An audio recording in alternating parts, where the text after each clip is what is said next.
Building public, 10 mai 2024.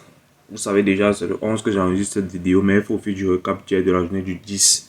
Donc, on va essayer un peu de boucler les garanties. N'oublions pas que les garanties, c'est l'un des éléments qu'on utilise pour renforcer l'offre. Et les éléments qu'on utilise pour renforcer l'offre peuvent être à un moment donné plus importants que votre offre en elle-même. Donc, ce qu'il faut bien comprendre, c'est que, en général, lorsque vous voulez faire un achat, ce qui vous pousse à ne pas le faire de manière très rapide, de manière avec une frénésie, c'est tout simplement à cause du risque. Quel est le risque que votre achat vous satisfait?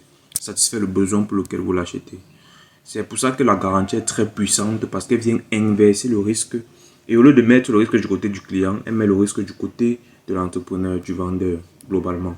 C'est pour ça que avoir une bonne garantie peut totalement changer la valeur perçue de l'offre. N'oubliez jamais que la garantie est là pour inverser le risque perçu, c'est-à-dire pour diminuer le risque perçu qu'il y a vis-à-vis de l'acquisition du produit ou du service.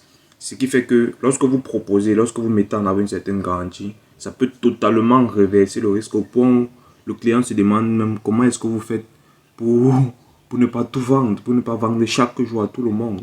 Donc c'est globalement ce pourquoi les garanties sont importantes, et c'est aussi pourquoi vous devez absolument inclure des garanties pour renforcer encore et encore votre offre.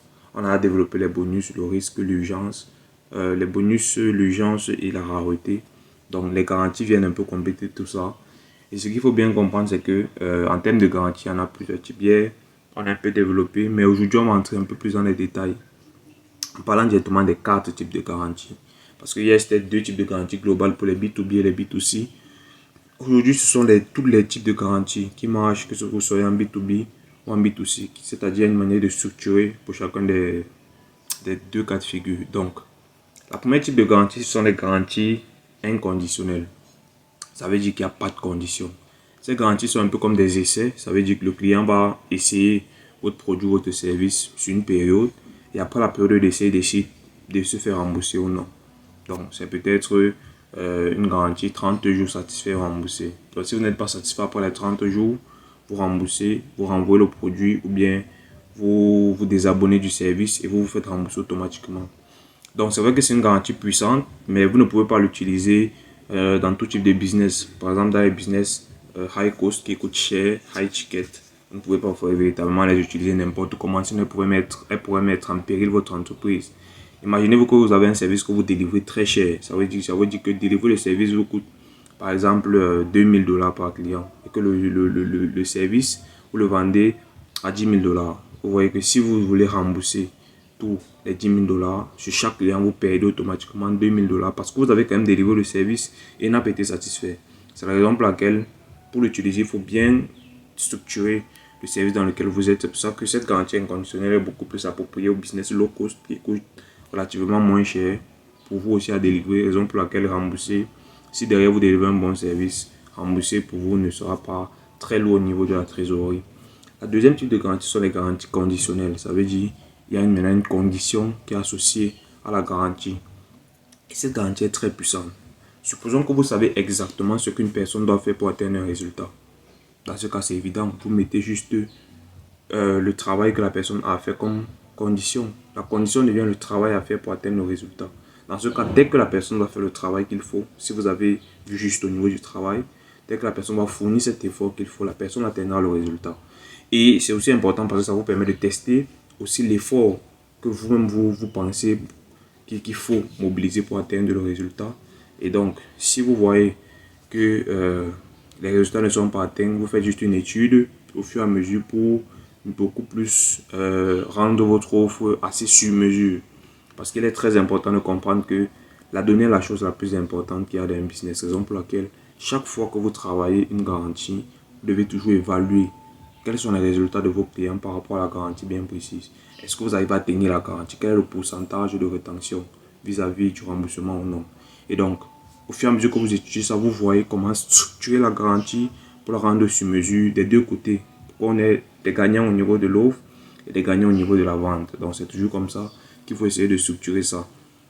Donc, la troisième type de garantie sont les anti-garanties. Ça veut dire que les ventes sont finales. Donc, il n'y a pas de remboursement, il n'y a pas de retour. On utilise généralement ce type de garantie dans des produits consommables. Ça veut dire qu'un produit qui est consommable en général, il n'y aura pas de retour qui sera permis. Et donc les ventes sont finales. Ce qu'il faut donc mettre en avant, c'est une raison bien précise pourquoi les ventes sont finales. Sinon, le client ne comprend pas. Et dès que le client comprend, il peut comprendre que bon, il passe à l'action assez facilement parce que votre réseau est clair et vous êtes très clair sur le fait que les ventes sont finales.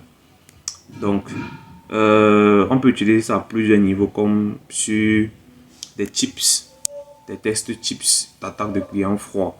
Par exemple, si vous avez des textes qui permettent aux personnes qui ont un business de pouvoir faire du call emailing, du call mailing ou du call emailing, du cold, je précise bien cold emailing ou cold mailing.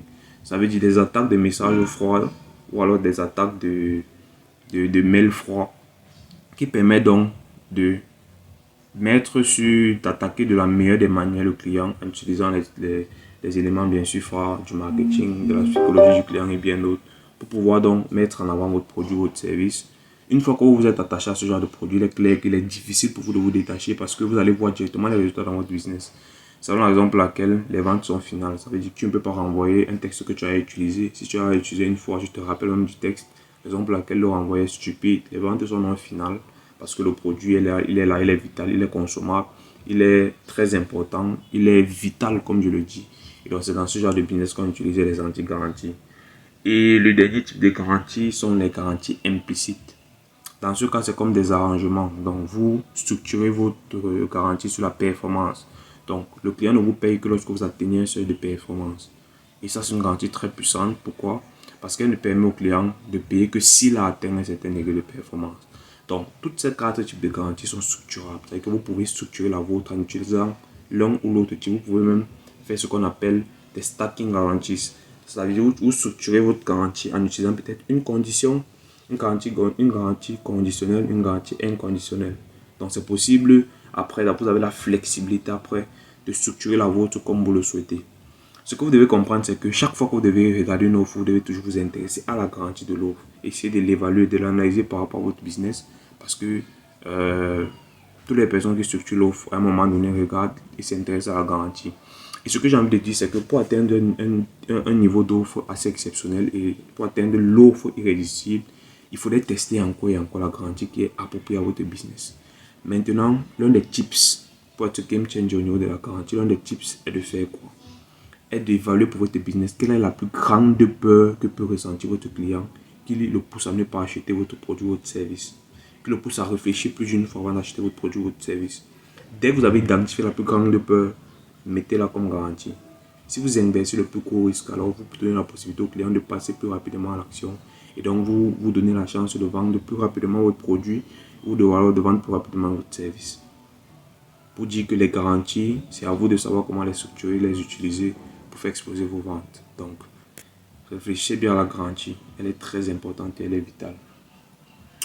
Je pense que globalement, concernant la garantie, ce sont les 4 types de garanties que vous devez bien explorer. C'est vrai que je peux aller beaucoup plus loin dans les exemples, mais je ne veux pas un format très long pour cette vidéo parce que je pense que ces 4 éléments, vous pourrez avoir comment structurer les vôtres. Mais si ça vous intéresse, je pourrais les développer. Donc, dites-moi en commentaire si c'est un point qui vous intéresse particulièrement. Et on pourra voir dans quelle mesure développer tout ça, décortiquer, prendre encore plus d'exemples pour apporter encore plus de valeur. Donc ça, c'est mon simple apprentissage. J'essaie de partager ce que j'apprends chaque jour. Et donc, vous pouvez aussi partager, vous, comment est-ce que vous utilisez les garanties dans vos business. N'hésitez pas de vous abonner pour ne pas rater les prochaines vidéos. On revient dès demain pour essayer de clôturer le point de l'offre. C'est vrai qu'on ne va pas directement clôturer. Mais dans quelques jours, on pourra le faire. Et donc, on va faire un récapitulatif global pour essayer de voir ce qu'on a appris sur l'offre en général avant d'attaquer le prochain lundi. Donc, ne ratez pas la vidéo de demain, c'est aussi intéressante que celle d'aujourd'hui. N'hésitez pas à vous abonner comme je l'ai dit tout à l'heure. C'était Donald Tenchi. On est ensemble.